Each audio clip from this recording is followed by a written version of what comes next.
Hello students, आज हम करेंगे ट्रिग्नोमेट्रिकल आइडेंटिटीज का ही कंटिन्यूएशन। एक्सरसाइज 21A का क्वेश्चन नंबर 22 यहाँ से स्टार्ट करते हैं। आपको लेफ्ट हैंड साइड दिया है sec square A cosec square A is equal to, आपको प्रूव करना है tan square A plus cot square A plus 2। अब इसके अंदर हम स्टार्ट कैसे करेंगे? सेक्स स्क्वायर और कोसेक स्क्वायर को tan और कॉट में कन्वर्ट करने के लिए हमारे पास जो आइडेंटिटी थी, आपको आई होप कि आपने वो आइडेंटिटीज अभी तक याद कर ली होंगी। Sine square plus cos square is 1 plus tan square is sec square and 1 plus cot square is cosec square। ये आप लोगों को याद रखना है, मैंने कहा था। तो अब जो ये फॉर्मूले हमारे पास अवेलेबल हैं sec स्क्वायर और cosec स्क्वायर के, ये फॉर्मूले हम यूज करेंगे यहाँ पे LHS में, ताकि हम RHS तक पहुंचे। तो sec स्क्वायर की जगह मैं लिखती हूँ 1 प्लस tan स्क्वायर ए और कोसेक स्क्वायर की जगह लिखती हूँ 1 प्लस कॉट स्क्वायर ए। अब इसे करते हैं एक्सपांड। 1 से ये पूरा ब्रैकेट मल्टीप्लाई होगा तो सेम ब्रैकेट आंसर आएगा, प्लस tan से ये पूरा ब्रैकेट मल्टीप्लाई होगा तो tan square A plus tan square A into cot square A.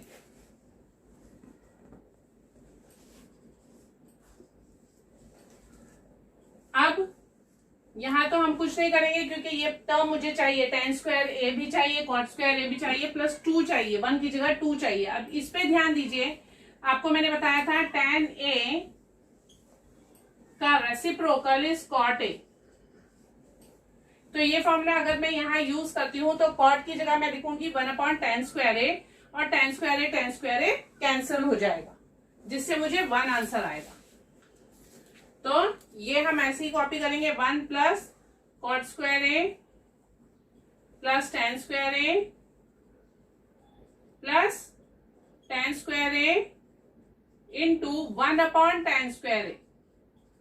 और यहाँ पे आप रीजन लिखिए, since cot A is 1/tan A, ये फॉर्मूला हमने यूज किया। ये और ये कैंसिल, यहाँ बचा 1 plus 1 is 2 which is RHS। तो हम लिखेंगे which is equal to tan square A plus cot square A plus 2 is equal to RHS। बहुत ही सिंपल क्वेश्चंस हैं। सिर्फ मैंने कहा ना, आपको स्टार्टिंग में ही फॉर्मूला कौन सा सिलेक्ट करना है, कौन से टर्म्स को आपको चेंज करना है, उस पर ध्यान देना है। ये हो गया क्वेश्चन 22। अब करते हैं क्वेश्चन नंबर 23। इसमें 2 फ्रैक्शंस दिए हुए हैं, तो मैं डायरेक्ट क्रॉस मल्टीप्लाई से स्टार्ट करती हूँ।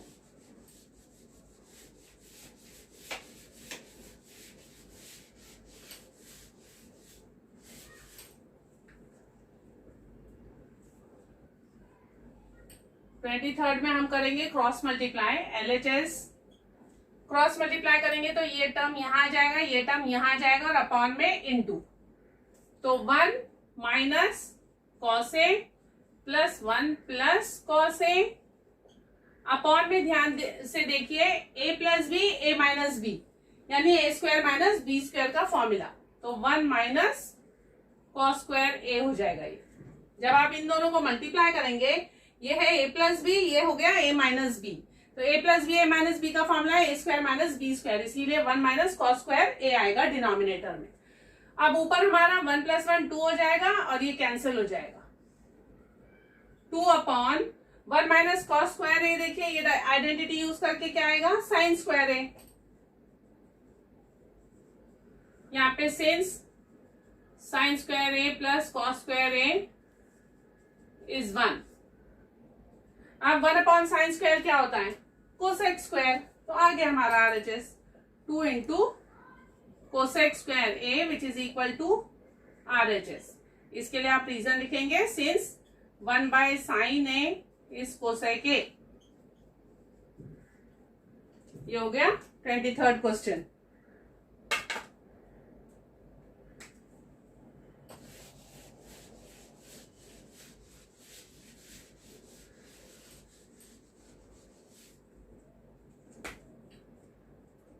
फिफ्थ में भी हम क्रॉस मल्टीप्लाई करेंगे और इस टर्म तक पहुंचेंगे। बहुत इजी है।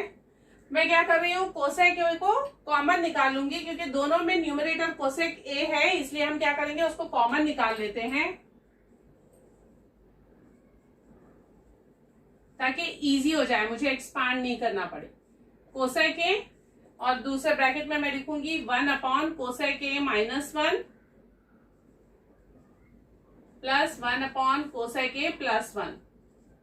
अब ये ऑलमोस्ट जो हमने 23rd क्वेश्चन किया उसी की तरह हो जाएगा। क्रॉस मल्टीप्लाई कीजिए, कोसेक ए यहां क्रॉस करेंगे, कोसेक ए +1 प्लस कोसेक ए -1 अपॉन में हो जाएगा ए माइनस बी ए प्लस बी, अगेन ए स्क्वायर माइनस बी स्क्वायर, इसीलिए आएगा कोसेक स्क्वायर ए -1।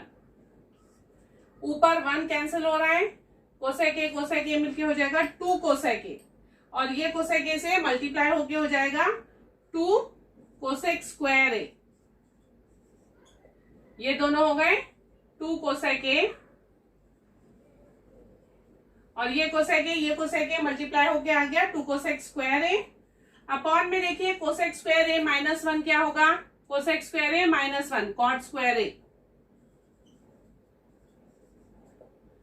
अब इसके बेसिक टर्म्स यूज करते हैं। Cosec square A is 1 by sine square A, 2 upon sine square A. Cot क्या होता है, कॉस अपॉन साइन, तो कॉट स्क्वायर क्योंकि डिनोमिनेटर में है मैं लिखूंगी कॉस स्क्वायर ए, अपॉन में साइन स्क्वायर ए कहां चले जाएगा, न्यूमरेटर में sine square A. I hope ये स्टेप समझ गए आप लोग। कोसेक स्क्वायर ए की जगह मैंने लिखा है 1 upon sine square A. Cot square A क्योंकि डिनोमिनेटर में है मैंने यहां लिखा, कॉट स्क्वायर क्या होता है, cos square upon sine square. तो क्योंकि डिनोमिनेटर के नीचे डिनोमिनेटर आए, ये डिनोमिनेटर चला गया न्यूमरेटर में, तो ये आ गया यहाँ पे साइन स्क्वायर ए।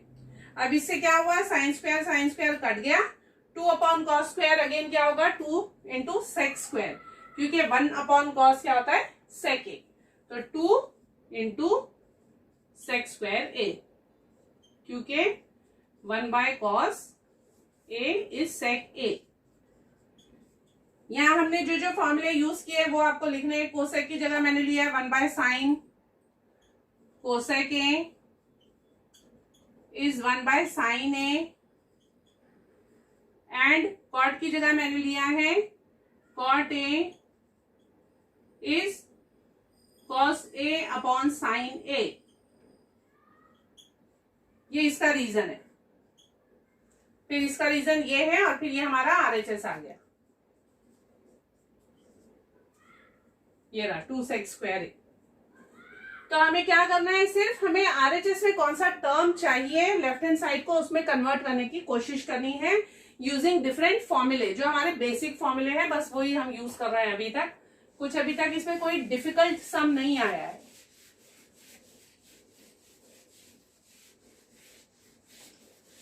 इसके बाद है 27th क्वेश्चन। इसके अंदर इस टर्म को मुझे ये टर्म लेकर आना है। अब मुझे चाहिए यहाँ पे tan स्क्वायर और नीचे चाहिए sec a -1 the whole square चाहिए। तो मैं क्या कर सकती हूं, द होल स्क्वायर के लिए इस टर्म को, ये जो डिनोमिनेटर है इस डिनोमिनेटर से मल्टीप्लाई और डिवाइड करती हूं। पहला स्टेप, देखते हैं उससे आंसर आता है या नहीं। 1 plus cos A upon 1 minus cos A into इसी से मल्टीप्लाई और divide, 1 minus cos A upon 1 minus cos ए। ये जो फर्स्ट स्टेप है यही थोड़ा सोच समझ के करनी है, बाकी आप खुद ब खुद करते चले जाएंगे। ये मैंने क्यों किया है, क्योंकि मुझे यहाँ दिखाई दे रहा है कि ब्रैकेट का स्क्वायर है डिनोमिनेटर में, इसीलिए मैं ट्राई कर रही हूँ इस मेथड से। अब ऊपर क्या होगा, a plus B A minus B, again same thing, A square minus B square, 1 minus cos square, और नीचे द होल स्क्वायर हो जाएगा। अब क्योंकि मुझे राइट हैंड साइड पे ऊपर दिखाई दे रहा है tan स्क्वायर है, ये 1 माइनस कॉस स्क्वायर क्या हो जाएगा, sine square, sine square A upon 1 minus cos A the whole square. इसको आप मिस्टेक मत करिए, यहाँ पे बच्चे क्या सोचते हैं 1 माइनस कॉस स्क्वायर ए तो है इसीलिए साइन स्क्वायर ए यहाँ भी लिख दो, ऐसा नहीं है। ये 1 minus cos A the whole square है, ब्रैकेट का स्क्वायर है। कॉस ए सिंगल टर्म है, इसकी पावर 2 नहीं है, ब्रैकेट की पावर 2 है, इसीलिए हम डायरेक्टली आइडेंटिटी यूज नहीं कर सकते। यहाँ कॉस के ऊपर 2 था, तो 1 minus cos square is sine square है, यहाँ यूज करेंगे, यहाँ पे नहीं यूज करेंगे। यहाँ पे आप याद रखिए ये चीज। अब साइन स्क्वायर को tan स्क्वायर करना है मुझे, तो मैं क्या करूंगी, डिवाइड बाय कॉस स्क्वायर है। इसीलिए मैं ट्राई करती हूं कि ऊपर भी और नीचे भी कॉस स्क्वायर से डिवाइड करेंगे। Dividing the numerator, dividing numerator as well as denominator by cos square a, ये लिखिए आप यहां पर, और उसके बाद इसे चेंज करिए। कैसे करेंगे, sign square A upon cos square ए। ध्यान से देखिए, इसके नीचे लगा है, इसीलिए मुझे अब इसके नीचे भी कॉस स्क्वायर ए लिखना होगा। तो मैं लिखूंगी 1 minus cos A upon cos A the whole square. ध्यान से सुनिए, ये कॉस स्क्वायर ए, और यहाँ पे मैंने खाली कॉस ए लिखा है क्योंकि यहाँ ब्रैकेट के अंदर डाला है, ब्रैकेट के बाहर स्क्वायर है। जब मैं इसे एक्सपांड करूंगी तो ये भी कॉस स्क्वायर ए ही हो जाएगा। यानी मैंने कोई मीनिंग चेंज नहीं किया, मैंने ऊपर भी कॉस स्क्वायर डिनोमिनेटर में डाला है और नीचे भी कॉस स्क्वायर डिनोमिनेटर में डाला है, जिससे मैंने क्वेश्चन का मीनिंग चेंज नहीं किया। Dividing the numerator as well as denominator by cos square A क्यों किया, क्योंकि मुझे ऊपर tan स्क्वायर ए चाहिए। अब इससे क्या होगा, मेरा कॉस स्क्वायर ए इस ब्रैकेट के अंदर है, इसलिए मैंने कॉस ए लिखा, कॉस स्क्वायर नहीं लिखा, नहीं तो वो cos 4 हो जाएगा। आई होप ये स्टेप आपको समझ में आ गई है। इसके बाद मैं इसे लिख दूंगी tan स्क्वायर ए अपॉन में ये जो cos है, क्योंकि मुझे यहाँ सेक चाहिए, मैं इस डिनोमिनेटर को सेपरेट करूंगी, इसके नीचे भी लिखूंगी और इसके नीचे भी लिखूंगी। 1 by cos minus cos by cos the whole square. I hope समझ में आ गया आपको मैंने क्या किया है। 1 माइनस कॉस में डिनोमिनेटर को सेपरेट किया है। ये डिनोमिनेटर जो कॉमन था यहाँ पे, मैंने कॉस को 1 के नीचे भी लिख दिया और कॉस को कॉस के नीचे भी लिख दिया, और कुछ नहीं किया है। क्यों किया है, क्योंकि 1 बाय कॉस से ही मुझे सेक मिलेगा और कॉस अपॉन कॉस कैंसल होके मुझे 1 मिलेगा। तो RHS मुझे जैसा चाहिए, मुझे वही स्टेप्स यूज करनी है, इसीलिए मैंने ऐसा किया।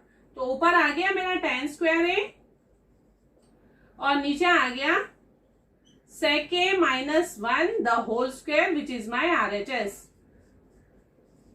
थोड़ा सा आपको यहाँ पे ये जो स्टेप है इस पे ध्यान देना है कि ये स्टेप में मुझे न्यूमरेटर और डिनोमिनेटर को cos स्क्वायर ए से डिवाइड करना है, और cos स्क्वायर ए यहाँ लेना और यहाँ cos ए ब्रैकेट के अंदर जाएगा। ये स्टेप आपको याद रखनी है इस क्वेश्चन में। और ये फर्स्ट स्टेप कि 1 माइनस कॉस ए से ऊपर और नीचे हमने मल्टीप्लाई किया है, न्यूमरेटर को भी और डिनोमिनेटर को भी। क्यों किया है, क्योंकि मुझे यहाँ नजर आ रहा है कि यहाँ ब्रैकेट का स्क्वायर है, तो इसको मैं स्क्वायर करने के लिए मैं सेम नंबर से मल्टीप्लाई करूंगी तो ही द होल स्क्वायर मिलेगा, इसीलिए मैंने ये फ्रैक्शन यूज किया है यहाँ पे। ये स्टेप्स आप याद रखिए, तो क्वेश्चन नंबर 27 भी बड़ा इजी हो जाएगा। डेटेड क्वेश्चन है, इसलिए जरा प्रैक्टिस करिए। Thank you.